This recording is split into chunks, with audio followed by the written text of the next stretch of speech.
Oh, hello, ladies and gentlemen. My name's Jane Witherspoon. I'm the Bureau Chief for Euronews Middle East. It's my pleasure to be here on the stage with a fantastic panel.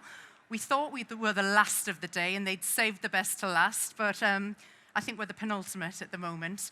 And we're going to be talking about the new business of Wanderlust. So the use of technologies, including the Internet of Things, location-based services, artificial intelligence and augmented and virtual reality and blockchain technology has resulted in a tourism offer that's very attractive, much more efficient, inclusive, and economically, socially, and environmentally sustainable.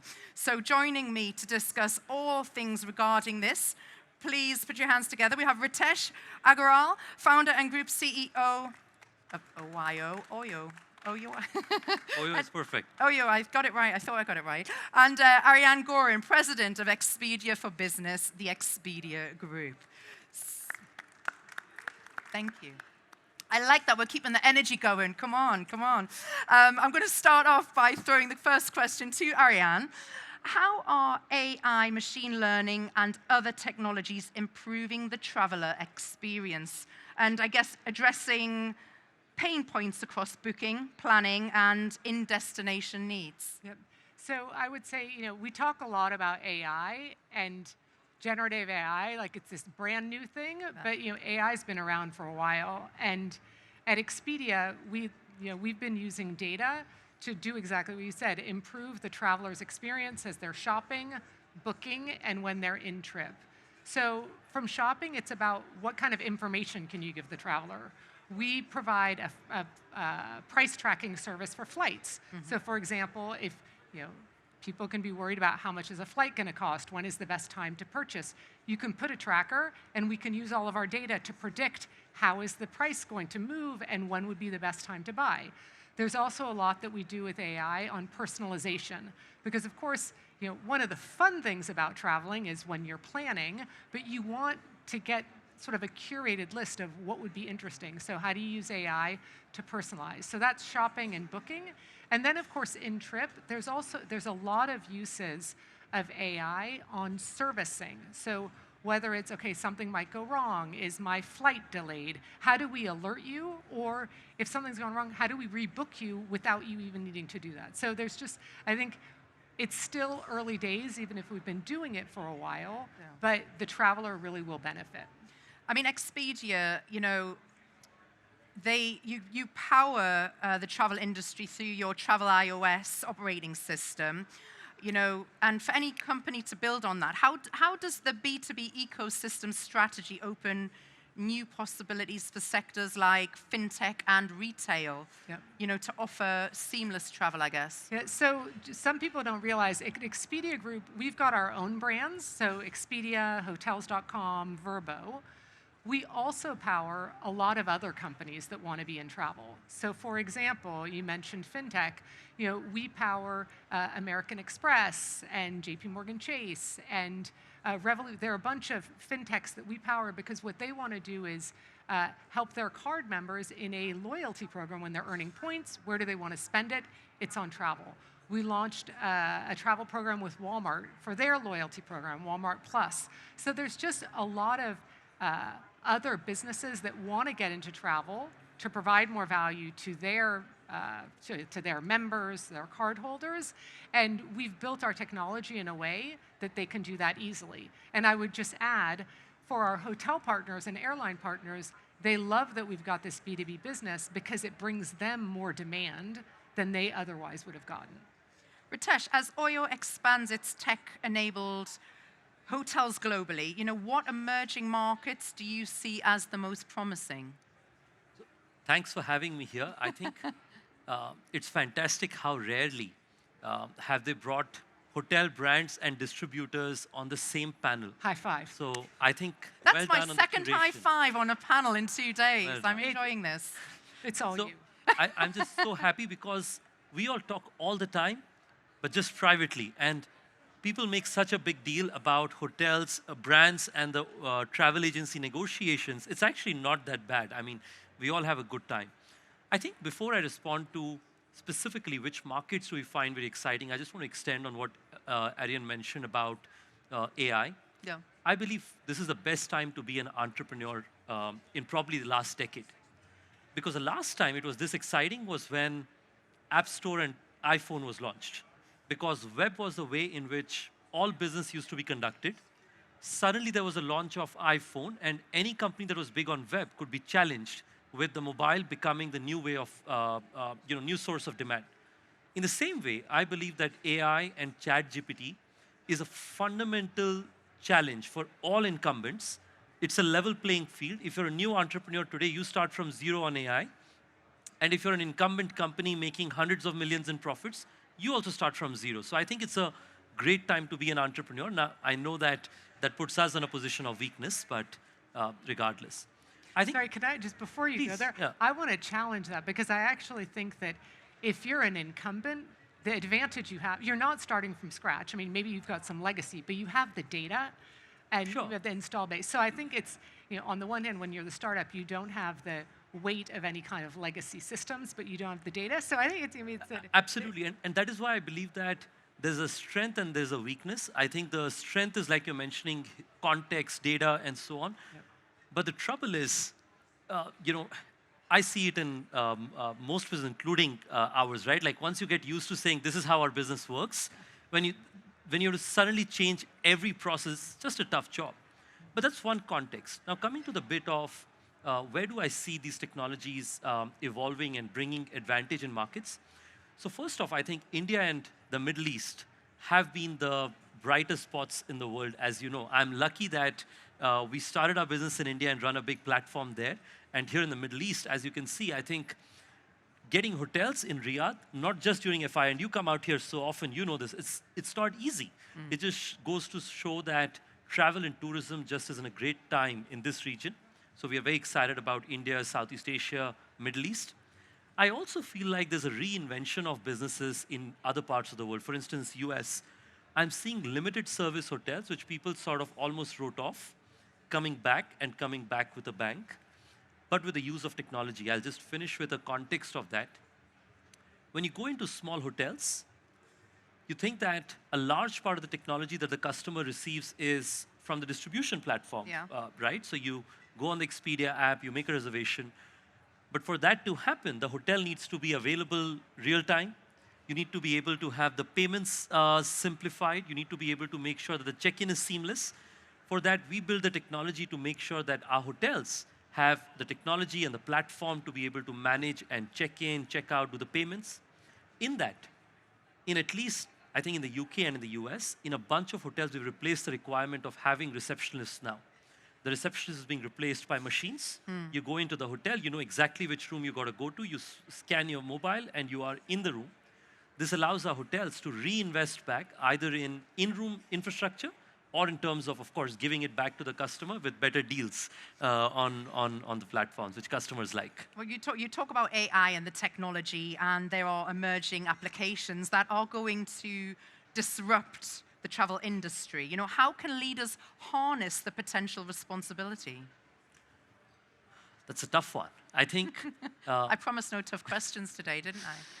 as leaders, and I'd love to hear your thoughts. I think as leaders, we have a unique job, right? On one side, we want to harness and utilize technology in the best manner possible. So for instance, a simple suggestion for everyone listening to me, people use ChatGPT and think that's exactly where the use of new generation generative AI begins and ends. So there's one thing I'd like to take away if people don't use it already, is please use Co-Builder, which is a tool available from Microsoft.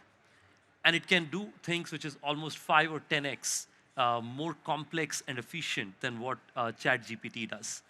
The reason why things like these are unique is because I don't think in 10 years from now, the power of AI will be access to AI. It will be how well can you use it. And if you don't use Co-Builder and products like these, you'll always remain a couple of steps behind. On the other hand, I think there's a constant question of saying that how much is too much? Because you also have to have the responsibility of how much data you use and have a certain sense of responsibility linked to it. We have what we call as the OYO data respect policy, where we say that there's some data we will never use, but I think it's a constant battle. But I think Ariane agreed with the end of your answer, but there was a shaking of head at the beginning. Ariane, please give us your thoughts. I mean, my thought is, because I think the question was about how do you do it responsibly, and the first thing is for us as Expedia, it was okay. How do we have the data platform so that we know how the data is being used, and so you build your data platform, you build the data pipeline, and then you think, I want to use it responsibly. What are the use cases? What data will I use? How do I make sure that it's protected? How do I make sure there's privacy, security? I mean, it's just all of those things that you sort of need to slow down. It's like slow down to go fast. Is the infrastructure there? Am I using it ethically? Am I using it in a cost-efficient way? I was really struck by one of the data points that was shared yesterday, which was, what was it? It was 1 hour or 1 day of ChatGPT is the same energy for 26,000 American households. So, there's what's the environmental impact, but also as a company, what's the cost impact, right? You can't have it running around your company. So I just think that you need to put a framework around it from a tech perspective, from a use case perspective, and as a leader. And then, sorry, the last thing I would just say is, you do really have to think about what are the use cases. Is it a customer-facing use case? So for us, it's traveler-facing. If you go into our app, you get ChatGPT right there, and you can have prompts. That's one way to use Gen AI. Another way in the app is, on reviews summaries. So right now, if you go in and you're looking for a review about a pool, you can just type it in, and it's going to go find the content. But we can also use it internally. How do you make your call center teams more efficient? How do you make your sales teams more efficient? And so, again, if you don't have a good structure around it, it can run wild, it can get expensive, but I'm a big believer in the transformational capabilities it would have if it's done right. When we talk about... I just want to end on this. This is a great point. I don't think this applies just for data. It applies for everything business, which is, and I made these mistakes as we were growing through our rapid scale. So I think if folks feel like this is interesting, I feel like being patient and then restless at the same time is a very critical art. Patient when you're thinking, you want to make decisions, you want to be thoughtful about what choices you make, but once you know what you got to do, then you got to go execute at full speed. So I fully agree with what Ariane is mentioning there. That brings us on to data and assets, I guess, and risks. What collaborations are needed to protect these? Yeah, I'm happy to start. The travel industry is an industry that is like many, is the target of cybersecurity issues, data protection issues, and the like. I think it's about $20 billion of loss every year from cybercrime in the travel world. And so we've obviously, in our platform, built it in a way that, that is protected. We have very sophisticated fraud algorithms because, of course, the trick is you don't want to turn away business, but you also want to detect, what's the likelihood of fraud. And you were mentioning earlier our operating system. We've actually brought that fraud technology to partners. So if they want to use it, and it's smart because it's got the context of travel, we can bring it to them. So we think that we're actually helping the industry that way. Yeah, I'll just add to it. I think the commercial risks are well known, and it's massive, as you can imagine. But before I explain the second risk, let me give an anecdote. So in one of the House hearings in the US, Mark Zuckerberg was asked, just to give context about how much privacy linked to data is valuable in our industry. He was asked, are you comfortable sharing the name of the hotel you stayed at last night? I don't know how many of you noticed it. And he said, I'm not comfortable sharing it. So I believe that the travel industry has dual risks. There is one risk which is linked to dollars that can be lost. But on the other, it's just privacy. You never want others to know which hotel you stayed at last night or which flight you physical risk. Physical risk. So I think being able to make sure that privacy is an area we invest in has been something that's very close to us, but I think broadly the industry. Because it's important that customers, when they're traveling, they should have the choice of discreetness, making it much more comfortable mentally, because physically safety is valuable, but mentally people want to know that if I'm traveling, nobody else knows, and I feel okay about it. So I think both of those are crucial, and I think the industry is investing, but I feel we can invest a lot more. Ariane, how important is targeted marketing in terms of helping destinations attract new categories of high-value tourists. And I'm talking beyond mass tourism. Yeah, so we do a lot of work with destination organizations around the world that are looking for ways to attract, as you say, high-value travelers. So whether it's helping them figure out which are the countries that they want to go after, where are the target demographics in those countries, what are the ways to target them, whether it's through awareness all the way down through the funnel. So we've got a big loyalty program called One Key, where we have sort of silver and gold and higher value members. We're finding ways with destinations to be able to get their message. And for example, in Saudi, we know that the Red Sea development is a very regenerative tourism, very eco-friendly. How do we help them get that message to travelers that are really going to value that and drive that into converted demand for them? Moving on from that, actually, in terms of sustainability, it's not just a buzzword, but how can emerging markets, you talk about the Red Sea, for example, how can they balance tourism growth with green advancements and sustainability? Which regions do you think are showing the most promise? Well, Red Sea development, I think, is very sort of far ahead. Maldives has done a lot as well. I think they're obviously very impacted by it. What I would say is we need to, I think 90% of people we've surveyed have said that they are willing to pay more for sustainable choices. The difficulty is that 70% say they're overwhelmed with the information, so it's hard to make a sustainable choice. So I think we, especially as sort of in the distribution side of the industry, need to help, whether it's hotels, destinations, or the like, that have made the choice to invest in sustainability, to make that clear to travelers when they're choosing, so that the business case is, it's not just I'm doing it because I think it's the right thing, I'm doing it because it's also good for my business. Where does Gen Z come into play with this then, Ritesh?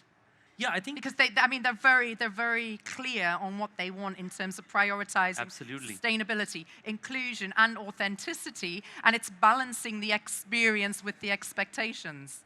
I think as a millennial, sometimes Gen Zs look at me and say, well, you have no idea. Ritesh just told us his age, and he's very young. We're very upset. No.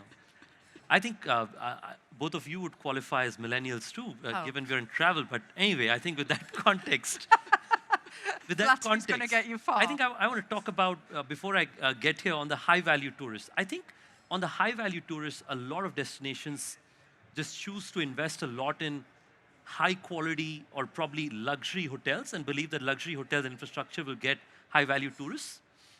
What we've seen is the new locations which become regenerative, bring in a lot of traffic, they focus a lot more on culture than that of the specific infrastructure that's built, because the brick and the hotels will follow.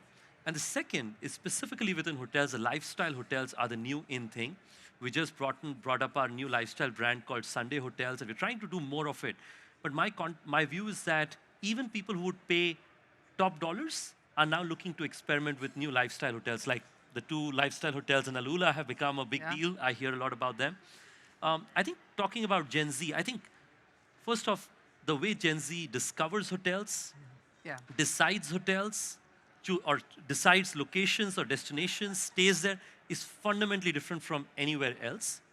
I believe that the only way to fix it, to be able to reach to them, is authenticity. Yesterday, there was a data that we heard at the round table. I know there was, we are not allowed to talk about it outside, but I'm using the liberty because one of them was friends who shared this. There are 200 million millennials in the western part of the world, and there are 800 million in Asia, right? Millennials/Gen Z. So there's this massive group of travelers who are going to come out of Asia. The per capita income is growing. They're going to make their choice well known to people around the world about how they want to travel. So authenticity of telling them about your story, your product, your destination is the only way to reach and make sure that you can create an impact. What do you think? I agree with everything you've said. The only thing I would add is social media, right? It's, it's authenticity, but then it's also where are they going? Are they on TikTok? Are they on Instagram? Where are they? And that's where you need to be. Ariane, thank you. Our very own Gen Z. Ritesh, it's been fabulous talking to you. Thank you for being a great audience, and enjoy the rest of your afternoon.